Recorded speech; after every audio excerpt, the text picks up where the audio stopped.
Absolute lovelies. It is Monday, January, September 22nd. I have lost all sense of time and being. It is exactly 1 week after my birthday, so I should know when it was. But that is why we didn't have a live stream last week. But today we're making up for it. We're going to be covering 2 weeks worth of comics. Yes, I caught up.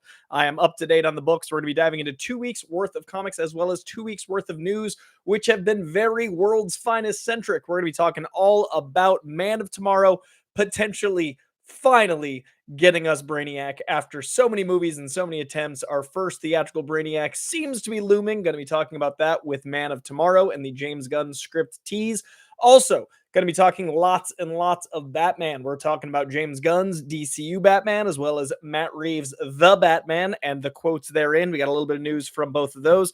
We've also got some really cool Batman comics, as well as lots of other comics. If you're new to this page, I cover comic books, I cover movies, I cover TV, and on this show, I like to focus on the comics themselves. So we're doing all the news, but then at the end of the episode, we're breaking down my favorite 9 books from the last 2 weeks. So that is the comics from the week of September 10th as well as 17th, and I'm bringing you my favorite 9 out of the 50 or so I read every single week.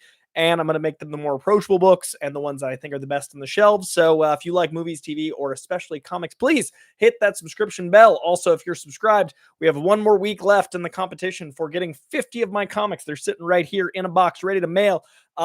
Just go to the video I posted on my birthday last week, last Monday, and you need to enter in the comments 3 things. 1, your favorite thing about this page. 2, what you want to see more from this page. And 3, what comics mean to you. That can mean anything, just what comics mean to you. And you get entered into the chance to win 50 of my books mailed directly to you. Those were really beautiful to read on my birthday. I really enjoyed them. I really loved getting to spend my birthday with my friends and family, but then also with you guys, my internet folk, reading about what comics mean to you, what you love on this page, all of that. So please, if you want to be entered into that, that closes the last week of September. I'm going to announce it during a live stream, probably the first week of October, and then mail those out that week. So they're coming to one of you lovelies, 50 comics from me to you as we hit 50K. And I'm going to be doing that again on Instagram and TikTok, whichever one hits 100K first. So if you want another chance, go subscribe to those things. All right. Long preamble aside, like stuff, comment on stuff, subscribe to stuff. Enough internet jargon. Let's talk Man of Tomorrow, which officially got its script cover revealed by James Gunn. Now, there's a number of things in this cover that I love. One, usually there's not a image on a cover. There's usually just, the title and some legalese and maybe the WGA number or, various legal accoutrement. This one gives some love to the Superman creators. This one appears to be a draft 3. This one is dated like today, this morning, means it was just handed in and then shared out in the world, showing some finality and excitement. And most of all, this one features a section of a humanoid, not human, but a humanoid skull, because this is not a human brain, making me think we are finally getting Brainiac. Now, what is interesting about this is James Gunn is a cheeky fellow, and there is, in fact, a brain and a cheek in this image. So I'm curious, is it going to be the obvious? Is it going to be, well, yeah, we're overdue, let's have Brainiac? Or is this such an early tease that it is something else entirely? Now, I personally think, hope, want it to be Brainiac. Since Kevin Smith and Tim Burton started cooking up a Superman way back in the day that, yes, was going to feature a giant spider and Nicolas Cage, we have been teased Brainiac theatrically. And yes, I acknowledge that on certain TV shows we've had Brainiac. And yes, we've had many incredible animated versions of Brainiac, but we have not had a live action theatrical Brainiac, and we are overdue. He is one of the most interesting characters. He's probably the most topical character for Superman next to Lex Luthor to fight. At this point, we need to make a Brainiac movie before it's just our reality, so it can be somewhat of a cautionary tale that's already too late. But it is now the time, I believe, to start the fun rumor section of this, right? Like, we've got 2 years till this movie comes out. So that means we've got a few months till filming. I think it starts filming in April, which means they're going to start doing casting announcements, I don't know, February, March. This is our window between now and then to play. And there are 2 sides of this, right? I am very big on fan appreciation and engaging with fans, and I think that's something that James Gunn does very well. But what I don't like is fan entitlement. What's tricky is that fine line between daydreaming and getting excited about something, and then if that's not the actual case, people being like, well, betrayal. This to me says Brainiac, but if it isn't Brainiac, I'm very curious about what it ends up being. But this looks like it, and it looks like the right move. Now, Man of Tomorrow, we also know, is a Superman follow up, but it isn't necessarily a Superman 2 directly. Like, it is not called Superman 2 Man of Tomorrow, making me think that the title is about obviously both of them. I think Lex Luthor very much sees himself as a man of tomorrow. I think that Clark Kent is a man of tomorrow. So I think this is going to be a nice twofer. I could even see this being a slightly more Lex-centric film.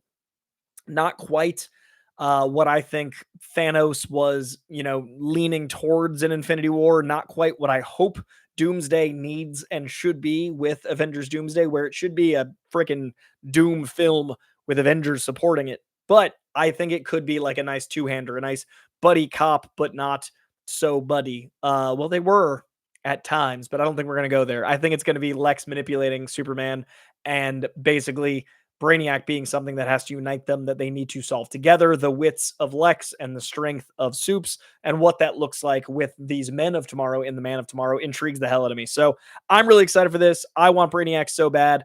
I really, really think we could use something that mixes up the Superman mythos again. We have seen plenty of Zod. We have seen plenty of, at this point, Lex, but we haven't seen Lex as a lead. And you cast Nicholas Hoult for a reason. You don't put Nicholas Hoult in a movie where he is always going to be second fiddle. He's a great villain. He's a great actor. This dude can lead and shoulder movies. It'd be really cool to see kind of a dance between the two of these leading the second film. So, I mean, the guy auditioned to play Superman himself through multiple iterations of Superman, not to mention his own incredible resume. Nosferatu recently, Warm Bodies in the past, Mad Max, Fury Road, Beast. Like, the dude's resume is insane. I'd love to see a Lex-centric film as a Man of Tomorrow, especially with a villain like Brainiac. So this to me seems like as close to confirmation as we're going to get for a while. And again, this is that fun window where we get to play in our imagination and talk about it. But again, we don't know enough to be, presuming too much. We do know that script was handed in today. We do know it's got some brains in it. And we do know this is called Man of Tomorrow. And that is enough to be very, very excited for me, especially 2 years out. It is remarkable. We're going to have within 2 years a Superman movie, a Supergirl movie, and then a sequel in that family of movies. That is a staggering speed to output stuff. James Gunn wrote Creature Commandos, Peacemaker Season 2, and Superman all over the course of a year, 650 pages, and now he hasn't stopped, and we're getting, in that amount of time, with a beautiful Supergirl movie in there from Craig Gillespie, not run by James Gunn, but we're getting a super family back to the forefront of DC, all while we're building up Batman mythos, all while the DCU brand and universe grows. I think it's really wonderful. I love this balance. I'm very excited about it. So those are my thoughts on Man of Tomorrow. Those are my thoughts on that cover. I would love to know what you think in the comments below. Do you think it's Brainiac? Do you think he's being cheeky? Do you think it's something else? Do you think Man of Tomorrow is going to be Lex Luthor centric as I do? Do you have general excitement? Is there anything specific on that poster cover? Sorry, in that cover that I missed? Please let me know in the comments below. And all you lovelies in the live, press the like while you're in here. I appreciate y'all. This was an impromptu live stream. I set 7 minutes before we went live, and we got 100 of you in here. It makes me really happy. So please comment and like to help this baby grow. And I will not end this until we answer every single super chat. Let's get a super chat going. We got our first one. Thank you very much for the super chat from Dan V900.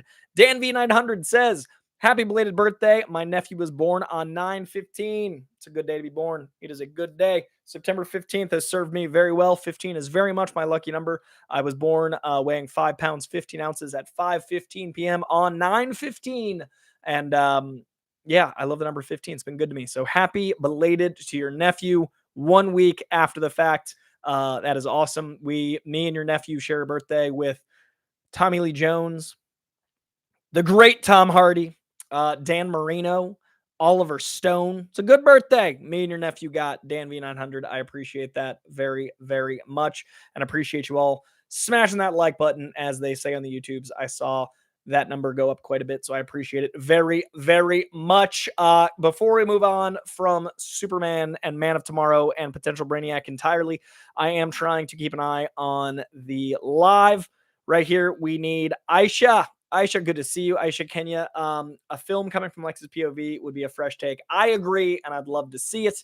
I really think that could be happening. DJ Lynn, welcome. Canoid, do you think Parasite could be a possible selection? Like maybe Brainiac could be a build up, a Parasite as the main would be neat. I think Parasite's coming at some point. I don't know if it would be as soon as sharing villain building. I really, really think Brainiac could be a Justice League level threat. So I could see him being a big bad that starts here and grows into more. I don't know if I'd want to add Parasite in a Brainiac story just because of the volume. And then if you did do that, I feel like Parasite would have to be like a villain of the week that would then undermine Parasite, right? Like Brainiac's a big, big, big bad. So is Parasite.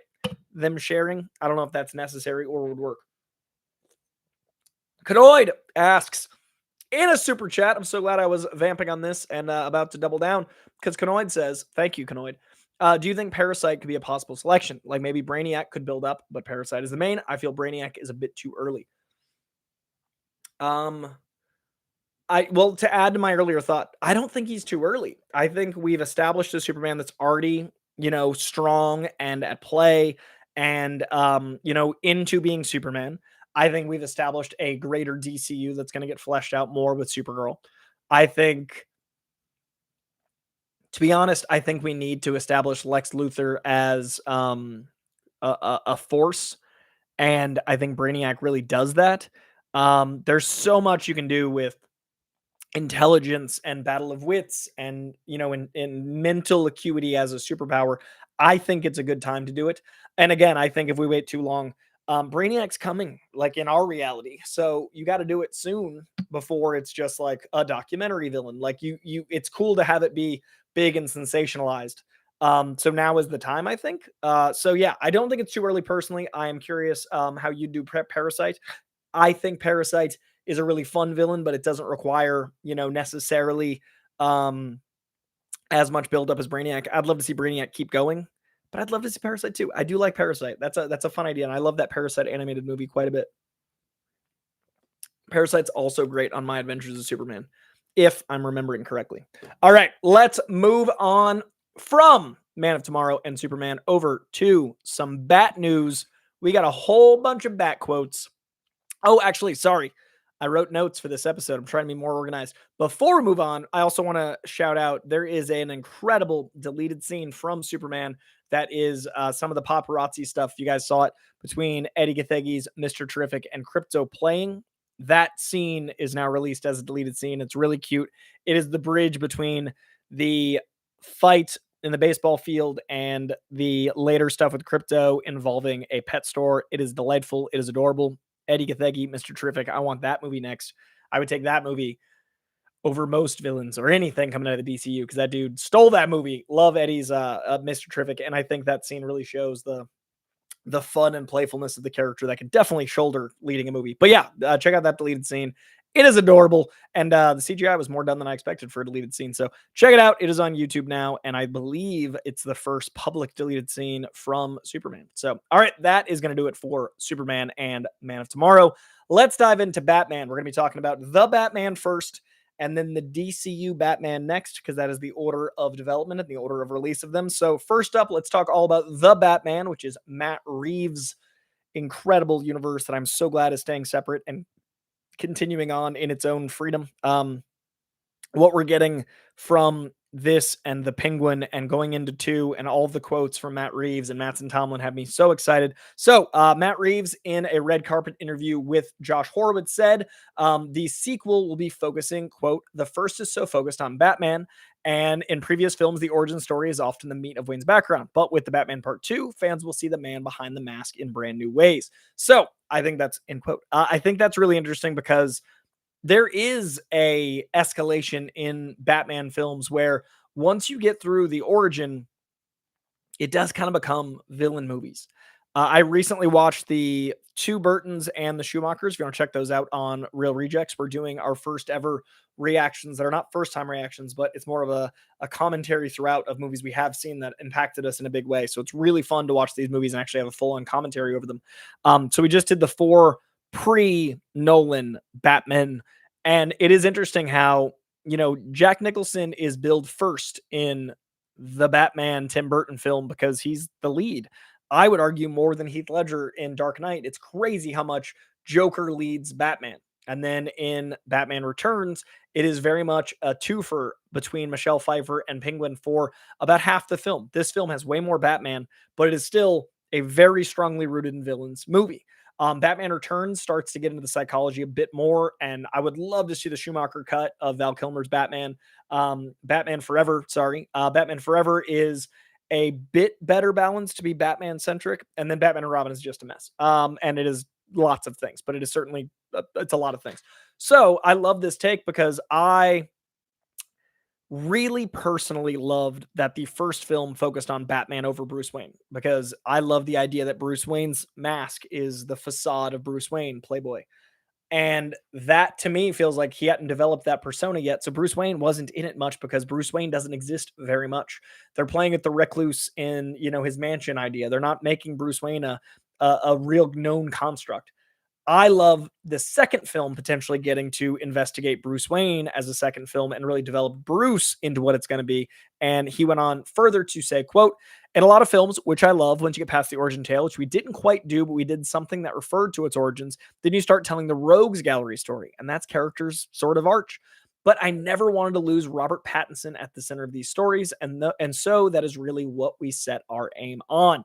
Again, this literally gives us the chance to finally develop Bruce Wayne, develop the persona, develop the mask, as we've already met Batman. And he didn't have an origin. He was already established, just like Superman. We're in this universe.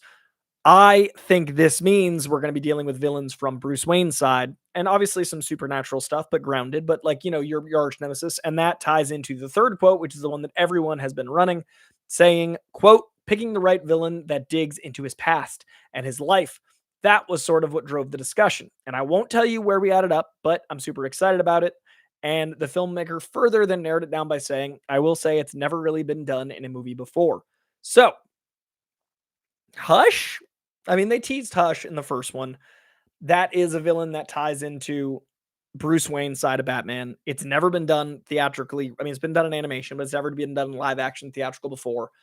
All of this seems to think Hush, but he has said that it's not who you think it is, and a lot of people have guessed Hush. That could also be a mislead. I don't think many people, the average consumer, would know who Hush is, which also lends some fun mystery and intrigue. I can guarantee you the average person doesn't know who Hush is. So that is really fun, and it's bold to do that for a second movie. So saying it's a villain that's never been done before does rule out a ton of villains. This is the greatest rogues gallery in comics. I'd say Batman and Spider-Man are tied for the greatest rogues gallery in comics. There are a lot to choose from, but that does completely rule out Mr. Freeze, which had been rumored for quite some time because we obviously got that one. I'm really curious what this ends up being if it's not Hush, because that does seem obvious, but it seems obvious to us nerds. It seems obvious to like comic book fans. You guys watching the show, there's 150 in here right now that all know exactly who Hush is. So is it the obvious because we're nerds, or is it going to be something else? I'm really curious. I think this is really fun. I love that he's being a little bit more forthright, but still coy. But I really like that Matt Reeves got to take his time, got to build this universe out, got to write the script he wanted, which I hear is amazing. It's kept in a secret pouch. Pattinson was, thousands of miles away and had to call for the password to open the pouch for himself to read it, and apparently loved it. Colin Farrell loved it.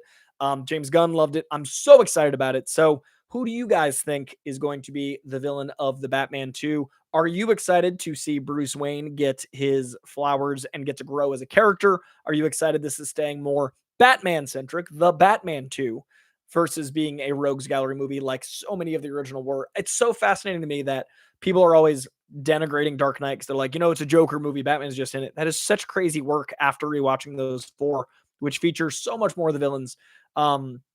Yeah, I would love to know your thoughts. Please leave a comment in the comments below about what you think of these quotes, who you think the villain is, what you think the Bruce Wayne persona being developed, and the focus on Batman himself. And again, I appreciate you guys in the live chat. I'm seeing a lot of these, and people are saying Court of Owls. I do think Court of Owls is a definite possibility. Talon as the big bad and like the Court of Owls growing up Gotham and all those things. Court of Owls is also such a huge story for comic fans. Like, what Scott Snyder built, I think, really paved the way for his absolute Batman run, which we're going to talk about here in a little bit. But it also really brought a lot of people back to Batman. I could totally see Court of Owls And that definitely is something people are discussing. Meyer HQ, I agree. Corvallis is likely, and he is excited for Hush potentially as well. All right. Let's dive into a few more super chats, and then we'll talk about the DCU Batman thereafter. All right. Judah X. Thank you very much for the super chat. Judah says, what are your thoughts on Tom Taylor's Nightwing run? I recently got caught up in Nightwing. It inspired me to go to help at my local shelter. Okay. People that say comics are for kids don't read comics. People that say comics don't do anything for, society, don't understand the impact that pop culture has on culture. And this right here, this beautiful message is exactly why I love this entire society, culture, subculture, whatever comics are today. This is beautiful, man. Judah, that makes me so happy. I will say that Tom Taylor's Nightwing is my favorite Nightwing run ever. I love Nightwing Year One. I love a lot of Nightwing stuff in the 90s. To me, the best run of all time is Tom Taylor's. It ran a really long time. I think it deserved all the Eisners it got. I think Bruno Redondo's art is staggering. I think it was consistent for that really long time, which is even harder to do. I love it, top to bottom. I think it is so special. I think it is answering a lot of Batman questions while being a true Nightwing story. Like, why doesn't Batman just use his money to fix the town? Well, money corrupts. And it tells that story. It feels like its own thing, separate of Batman. It makes Nightwing his own hero in a new, different way than he has been before. Great supporting characters, great energy to the book. I look forward to it every month. Yeah, love Tom Taylor's Nightwing. Judah, that comment makes me so happy. I appreciate you very much helping out at shelter. That is really cool, man. Weak bearded bastard. Always good to see you. Always chuckle at your name. Thank you for the super chat, weak bearded bastard. Sophie's Choice, Koi, and chat. If given the opportunity, would you rather read The Man of Tomorrow or the Batman 2 script? Oh, man. What would I rather read? It's funny. My instinct is neither because I want to watch them and I don't want to know how they're going to end. I think I would rather read Man of Tomorrow because I don't feel like it's going to have a twist. And I feel like the Batman 2 is because of how long it took to get written, how much of a detective story it is, all the elements of subterfuge and mystery are tied so intrinsically to the Batman that I would like to see it and be have it slowly revealed to me in the way that Matt Reeves wants it to versus me flipping the page. Whereas Man of Tomorrow, James Gunn is being a lot more forthright and a lot more open with it because it's not a detective story. So I think that would be less of a, oh, I ruined it for myself. And I'm so excited to find out if it's Brainiac. I'm so excited to dive into more of the world. I also am very curious how James Gunn writes. I've never read one of his scripts. I'd love to know how many needle drops are included in text, so you can kind of have that playing in your head as you're reading it. How much of the stage direction is written, how he writes. Yeah, I think that one. I think for a number of reasons, but yeah, I'm very curious. All right, last one of the super chats before we go back to DCU Batman, and then we'll come back to super chats after. This one is from the Newathan. The Newathan. Thank you very much, the Newathan. I appreciate you for the super chat. Superman was a bright voice in a dark world, much like yourself. Thank you, man. Can't wait for the sequel. Much love. Thank you very much, you guys. It is so cool to have a community that is as positive as ours. I'm a pretty zero tolerance policy kind of guy with hate and negativity. It means I grow my pages all a lot slower. It means I make less money, but I don't want people to feel like they're not safe in this community. And I think it's a rare thing to find something that brings people together like comics. So I will automatically ban people one comment, not three. I block mercilessly on all socials. I just don't want anyone to feel unsafe. So that also helps me in my sanity. So I try to be a bright, voice in a dark world. And I appreciate you giving me those flowers. It was really cool on my birthday to see the impact I've had on folk. And it was really cool to see, just generosity of spirit and comments on the page and you guys reaching out. So it means a lot. I really appreciate it. And also, actually I'll do it in mail Monday, but I gotta some love to Duger 13 if he's in here watching this later. Doug sent me a birthday present that I haven't opened yet. He sent me one before I left, and I thought that was like, dude, you sent me a birthday present. Thank you. There was more to it. So I gotta open it I'll do a mail Monday. But yeah, I really appreciate it. And Thank you for saying so. I am trying very hard to stay positive in a dark world. It is not easy, but it is appreciated to see you guys notice. All right, let's talk about the DCU Batman, shall we, you lovelies? All right. James Gunn went on a number of press tours and experiences to talk about Peacemaker, which is a few days out from the first episode that press didn't see. If you guys have been following Peacemaker press, everyone got 1 through 5. Most people didn't get 6, 7, and 8. I think no one got 6, 7, and 8 in the press world. So I am very curious how this revelation goes down. So that is coming up, and James Gunn is doing a lot of press accordingly. And one of the things he did was Two Bears, One Cave, which is, I just never thought I'd see James Gunn there. It made me real happy. But he also did a few other things for like the Ringer and stuff. And through all of that, a number of Batman quotes have come to light, and let's talk about them. So on Two Bears, One Cave specifically, they asked about a blue and gray suit and whether or not he'd have white eyes. And he said, quote, guys, that's what really matters. None of those things are important to me. What matters is the character and the story. And I think we have a really, really good story now for what's happening with Batman. Now, that does sound like an offhanded quote. It does sound, a little flippant, but I think it's really important to note that dude focuses up, right? Like the next quote we're going to talk about is casting. He doesn't think about casting in a real, tangible way until the script is done. He, of course, has people bouncing around in his head. He, of course, has ideas of who Batman is. We all do. He actually gets to decide that. But we all have ideas. We all know who we want our Batman to be, Jake Gyllenhaal. But it is going to depend on the tone, and the tone can't be decided until the script is done. So I love this quote talking about it doesn't matter right now. It will matter, but it doesn't matter right now. The white eyes, the blue, all the things. I think it'd be great to have our Dark Knight be the Batman in grays and blacks, and then our Justice League member or Caped Crusader, if you will, be in blues and grays with yellow. That'd be awesome. But let's get the script done. Let's find out the tone. Then let's cast. Then we go from there with building out production design. And then the suit matches the world, not us trying to make a Batman and then build a world around him and hope that it all fits by the time we're done. Like, I love this script priority. I love the idea of finishing it up before we cast, before we make these decisions. And that ties into the next quote when he says, quote, do I have ideas about actors who could play quote, do I have ideas about actors who could play Batman? Absolutely, I do. I have guys I like. I have guys that are at the top of the list for me, just like I had people that were at the top of the list for Superman. And David Cornsett was not always, the top of the list. He auditioned and became Superman. And that is an important thing to stress. Like, this is something you play, fan casts in, but then it's different in the actual audition. I think it's important to note that. And then he followed it up saying, quote, one actor in particular, a pretty big star, wants to be Batman. We've talked about it, but I don't think that's the case. The script isn't done. I mean, we got somebody writing a script. I think it's really good. So I want this script done and buttoned up, and I love that is how it's going. And then we can start the casting process. I love that script is sacred in the DCU, and it means things will be finished. Things will be, they'll feel like complete movies. I want movies. I want films. I want experiences. So this is great for me. It also gives Superman a little bit more time to be the number one dude at DC, and I really like the idea of Superman and Batman and Wonder Woman and Green Lantern, all these characters kind of rising up in their time, not a hodgepodge of chasing the popularity. So we get our cake and eat it too by having the Batman while this writing gets done, while the casting will then get done, while all this stuff happens, while the director decides their worldview.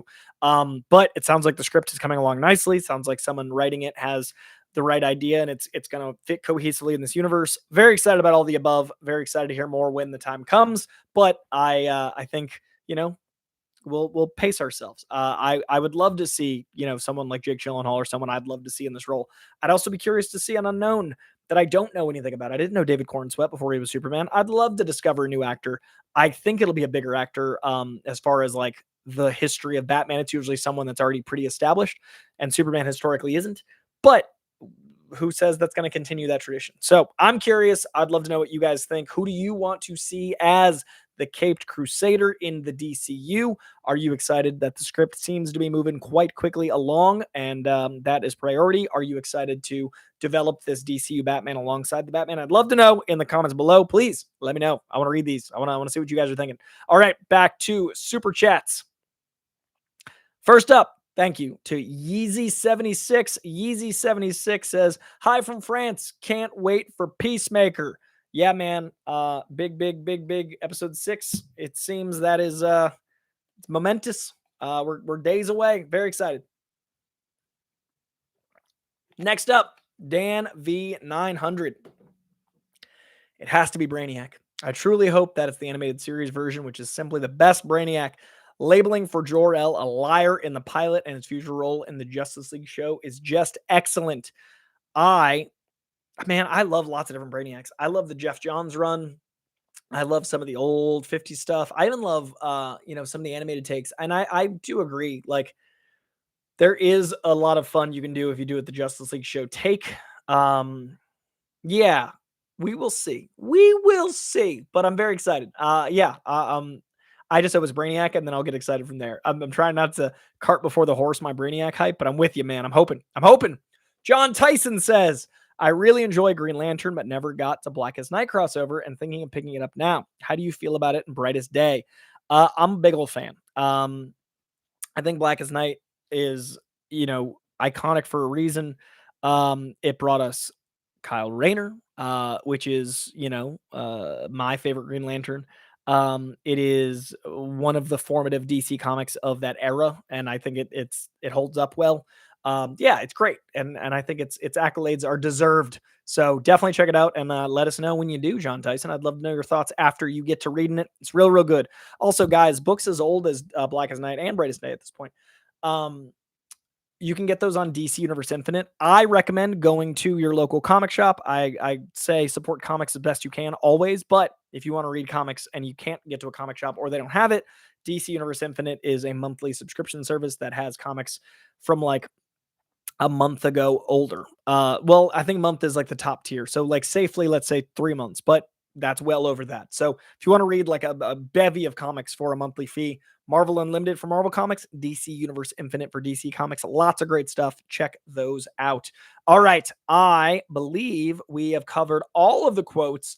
The last thing I want to talk about before we get into the comics themselves is a quote about the comics themselves, because to go from Batman in movies to Batman in comics, Absolute is getting an Arkham book. This Absolute Batman is insane. The villains are nutty and dynamic and monstrous. DC has announced Absolute Batman Arc M. I love the reinvention there. It's a special from Scott Snyder, Frank Thierry, and Joshua Hickson, and it says, quote, "The origins of the enigmatic Arc M are explored. What terrible secrets lie within its walls, and just who is assigned to protect it from discovery." Very excited for our first, basically Absolute Batman special. Very excited to see more about the glory of Arc M. Really stoked for Scott Snyder and what he's getting to do and play in this universe he's created. Very, very stoked. We will see. All right, that is going to do it for the news. Let's talk about comics, you lovelies. That is always an exciting part for me because I feel like there's not enough channels that talk about comics. Let's talk about the comics themselves. First up, from 2 weeks ago, because I did go out of town for my birthday, but I did keep up in reading. I read 50 comics yesterday between flying home and recovering from a 13-hour flight because of Texas and craziness. I read 50 comics yesterday, and I want to share some of my favorites. So these first batch are going to be from the week of September 10th, and they are as follows. Trying to find the photos. I texted to myself, but it's been a few days. Sorry for dramatic pause. There we are. All right. So first up, speaking of Absolute Batman, we got Absolute Batman number 12. Things got increasingly violent and crazy and intense. This cover is just a tip of the iceberg for the villainy. Things really switch into high gear with issue 12. There's a really cool reveal that kind of explains a lot of the concerns I had for the longevity of this book, and it does it in a really crafty way. Nick Dragado's art is always intense and nutty. It's a blast. If you like Absolute Batman, this issue is one of my favorites of the whole run. It's been more hits than misses for me, but when it misses, I'm like, huh? And this was a real big hit to get me back on board. All right. You know what? We're not going to go in alphabetical order. We're going to go in the order I texted myself. Next up, we've got Ultimate Wolverine.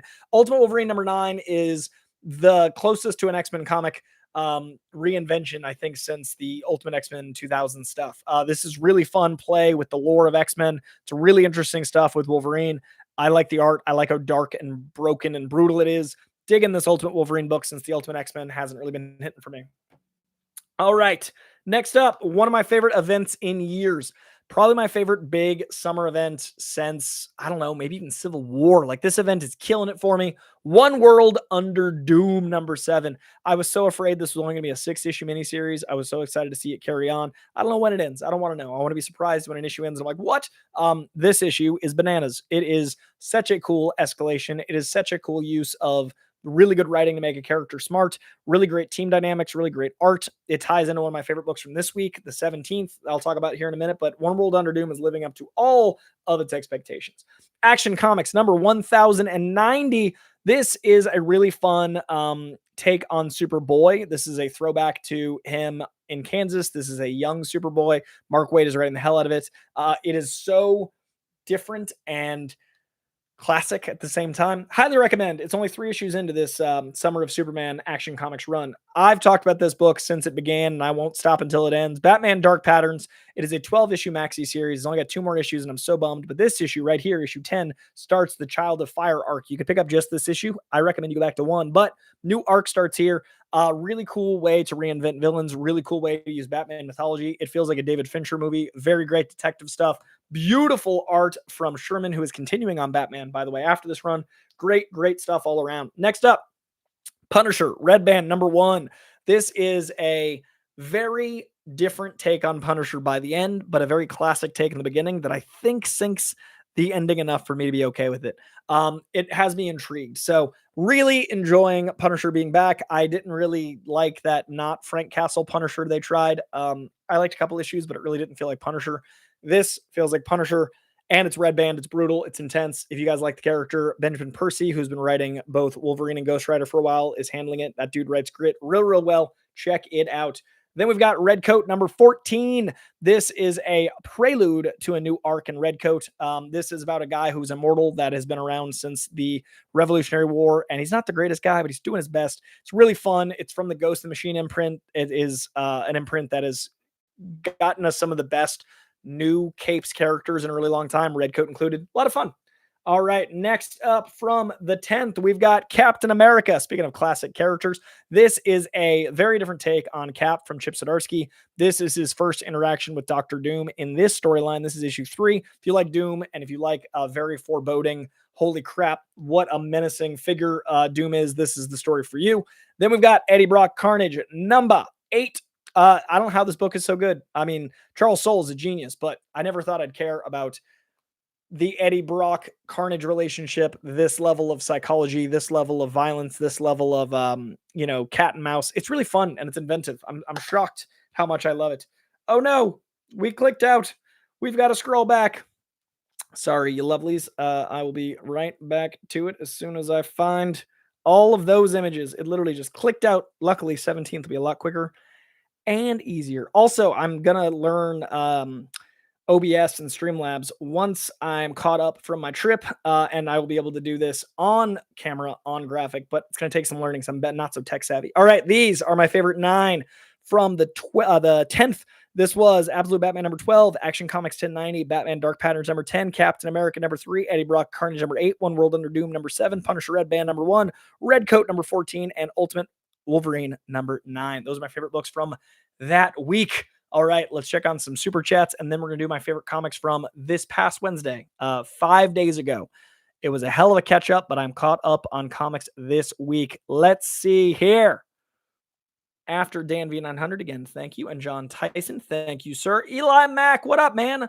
Good to see you in here. Mr. Eli Mack says, hey, Coy, I've recently been reading the early Wally West Flash pre-Wade, and I never realized how important that run was until reading it. I'm almost to Wade, but the DCU Infinite app is great. I love that I was just talking about how great that app is.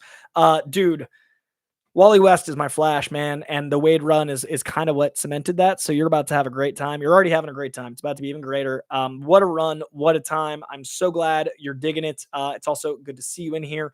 Yeah, man. I think I read your comment on my birthday or the day after my birthday, and I was like, man, that Eli Mack guy's great. So yes, cheers to you and cheers to Wally West. So important, such a good run. I totally agree. Co-signed. Dan V900 is back in the game. Dan V900 saying Reeves saying the villain is tied into Gotham's past with its corruption along with Bruce's past makes me think of Court of Owls. Edward Elliott's death is referenced in the Batman, so Hush too with the dad. Yes, that shot of Hush literally in writing, and obviously the canon, the story of how Hush came to be is in the Batman. So that's what makes me think it's Hush. But you're right, man. Court of Owls is very Gotham. It is indirectly Bruce Wayne because of his love of the city. Hush is directly Bruce Wayne. But Court of Owls would be really cool. I think it's going to be one of those two.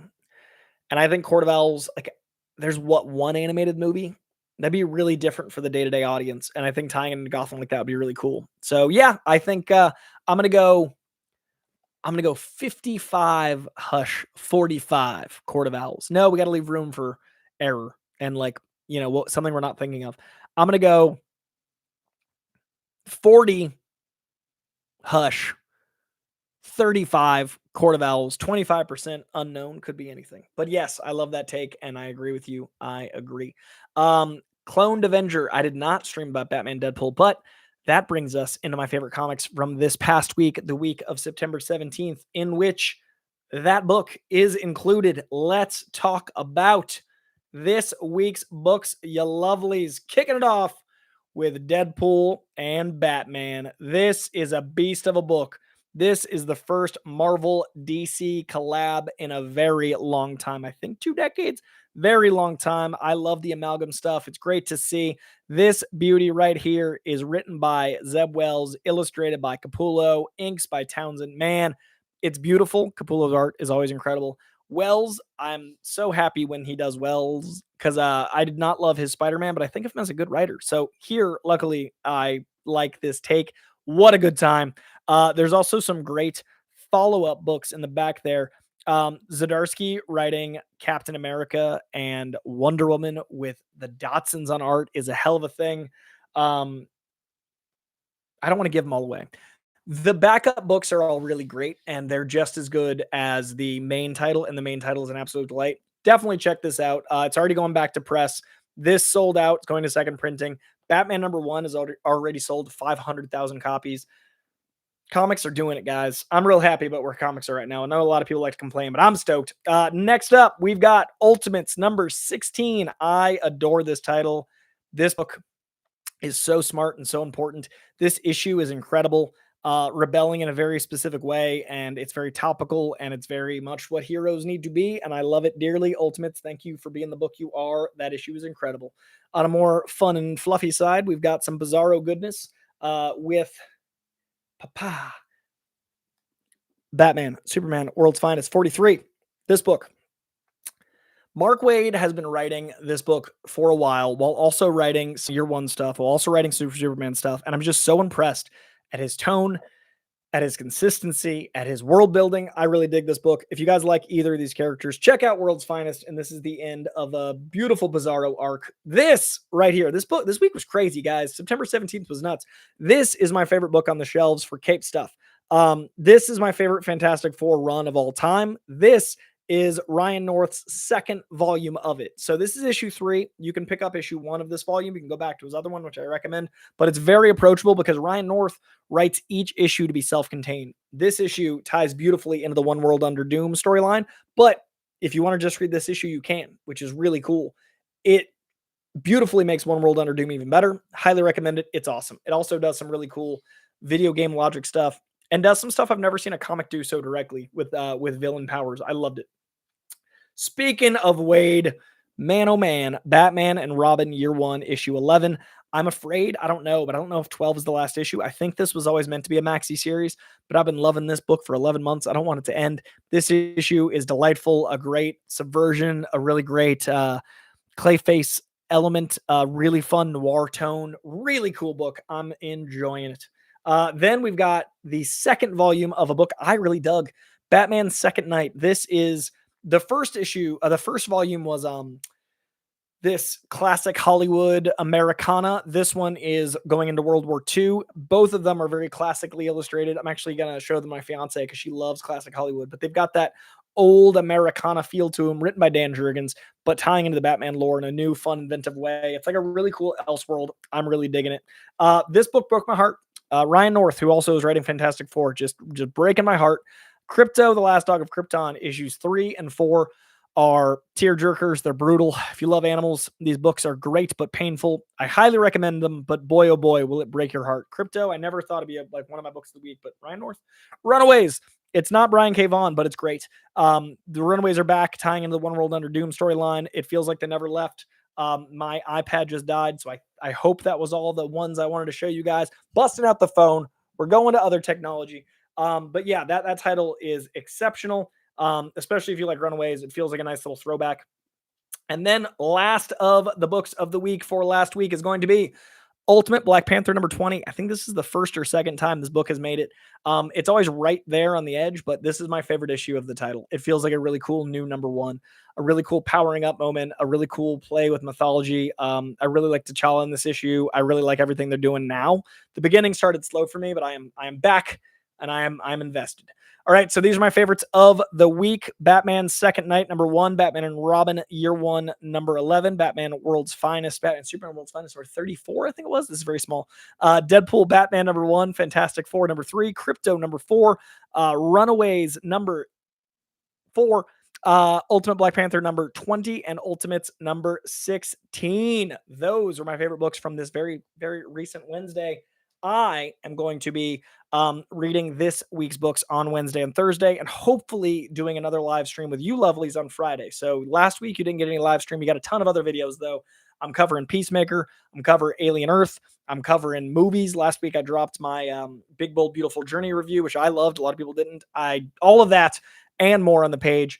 This week, you're getting this live stream. You're getting another one Friday if all goes well as the finale of Alien Earth, the episode 6 of Peacemaker, which has been like reputed, a lot of hype, and some other stuff. So a lot of stuff in this page. So please, if you're new here, subscribe. A lot of stuff cooking. A lot of these books. Let's do some super chats, and then let's talk about the books I'm going to be reading this week, Wednesday, the 24th. All right, first up, let's go to Dan V900. My main concern with the DCU Batman remains skipping over Tim to get to Damian. Tim just never gets his due since the New 52. Damian down the line to align with John Kent works. Tim Drake isn't even a Batman in Night Fight when the Future Titans one could have made sense for the gun against Bruce. Man, I love Dan's love for Tim. I'm a Tim Drake guy. I came into comics in the 90s, and Tim Drake was awesome. And it was in that Wally West Wade era, and like Tim Drake was formative. But I do find there's so many Robins. And Dick Grayson, I believe, is going to be Nightwing in a very interesting way. Jason Todd can be Red Hood in an interesting way. And Damian Wayne has the Sun dynamic in a different way. I do think it's hard to do like 5 Robins. So I see why it's happening, but I respect and appreciate your love for for Tim. And yeah, I do think there hasn't been a lot of adaptations of Tim, and everyone has their favorite Robin, but Tim Drake does definitely get the least adaptation, but I think it's just a volume issue. He's the least adapted, and therefore it kind of is a perpetuating cycle of people not knowing him and then him not being popular, and then it continues on. But yeah, I hear you, and I support it. But yeah, there's hella Robins. Dan V says Tim is the best Robin, but Dick is the better character. Jason gets to be the dynamic duo movie. I do think it is going to be a character that's referenced as the DCU grows out, and maybe gets to be part of the Bat family extended when they do like a big reveal. But yeah, I feel you, Dan V900, and I love the passion, and I love how much you love him. But I agree. I'm definitely a Dick Grayson guy, but I do love Tim Drake's 90s stuff a lot. All right, let's talk about this week's books. This is going to be in alphabetical order. Clayton, comic giveaway is you comment on the comic giveaway video I posted last Monday. So there's a whole video for comic giveaway, and when you comment on it, you get entered into it, and I'm going to randomize those comments and send it to one of those people. So just comment on the video that says comic giveaway. It's the title of it, and it was last week. It was on my birthday, September 15th. I posted it, and you've got to comment 3 things. Favorite thing about this page, the thing you want to see more of on this page, and what you love about comics or what comics mean to you. And I want to read all those. So comment on that video and I'm going to give them away either late next week or early the first week of October. It's not going to be this week though. So it'll be like the 30th or like the 2nd or whatever. So they're coming, I promise. All right. These are the books I'm picking up this upcoming Wednesday, September 24th. These are in alphabetical order. I'm going to be checking out Absolute Wonder Woman number 12, All New Spider-Gwen Ghost Spider number 2, Batman Day 2025 year 2. I just need to pick up my copy. I didn't get it. Battle World number 1, Black Cat number 2, Catwoman 79, Daredevil 25, DC vs. Vampires World War V number 12, The Big Conclusion, Death of Silver Surfer number 4, Detective Comics 1101, Emma Frost, White Queen number 4, Escape number 2, Exquisite Corpses number 5, The Flash 25, Green Arrow 28. I found out that got canceled. I love that title so freaking much, man. I'm really bummed. Green Arrow is like, it's one of my favorite Green Arrow runs ever right now. Green Lantern 27, Godzilla Destroys Marvel Universe number 3, Harley Quinn 54, Immortal Legend, Batman number 2, Jeff the Land Shark number 4, Justice League Unlimited, Marvel Zombies Red Band number 1. Didn't have a copy. I got to pick mine up. Predator Black and White and Blood number 3, Skinbreaker number 1, Spider-Girl number 4, Spider-Man and Wolverine number 5, Storm number 12, The Thing number 5, This Ends Tonight number 3, Thor number 2, Ultimate Hawkeye number 1, Ultimate Spider-Man 21, Venom Black and White and Blood number 2, Vision and Scarlet Spider number 5, Scarlet Witch, apologies, Void Rivals 23, and X-Men 22 are all of the comics I'm going to be checking out. Those are like the 50 books I'm reading this week. But what are you reading? Let me know in the comments below.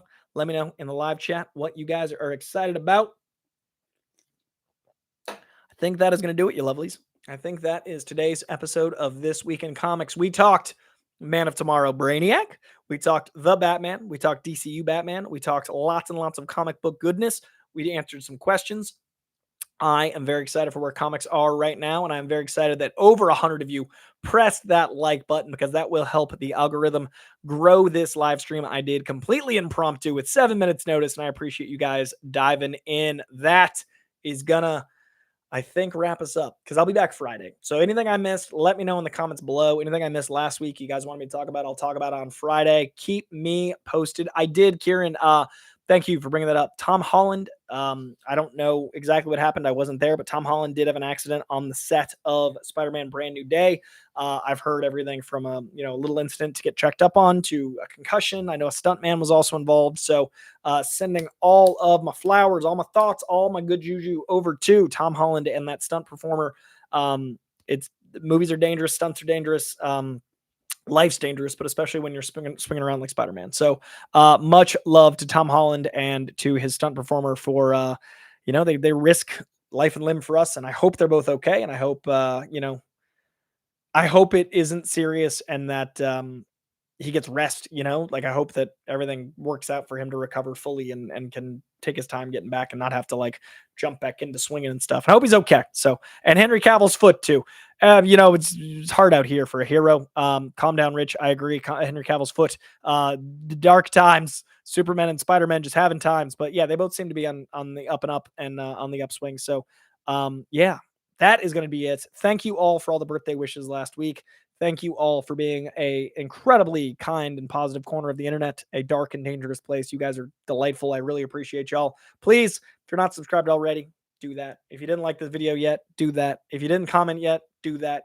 Let me know what you guys want to talk about. And I'll be back Friday with another live stream. Tomorrow is going to be either Alien Earth or Peacemaker, whichever one of those. And then I'm seeing one battle after another tomorrow. And as soon as the embargo drops, you lovelies will get my review for one of my most anticipated movies of the rest of the year. So I'm checking that out tomorrow with a review to follow right thereafter. So lots of stuff on this page. All right. I appreciate y'all. I will see you very, very much. Thanks for being here. Thanks for listening. And thank you as always to Comic Books for existing. We'll see you soon.